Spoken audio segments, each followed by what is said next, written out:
অবৈধ নির্বাচনকে বৈধতা দেওয়ার চেষ্টা করছি।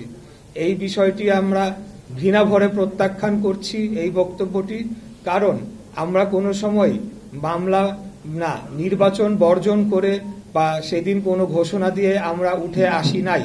নির্বাচনের শেষ সময়েও আমি বক্তব্য রেখেছিলাম যে আমি মাঠে আছি, এখনো রয়েছি, আগামীতেও থাকব।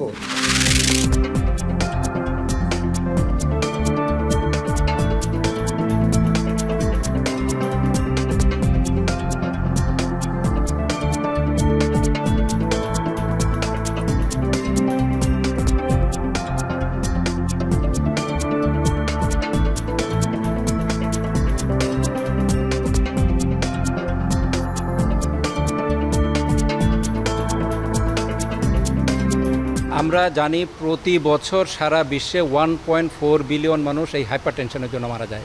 এই জন্য এই হাইপার টেনশন যাতে এটাকে আমরা অবহেলা না করি, এটার যথাযথ চিকিৎসা নেই, সঠিকভাবে নিয়ন্ত্রণ করি এবং চিকিৎসকের পরামর্শ অনুযায়ী চলি।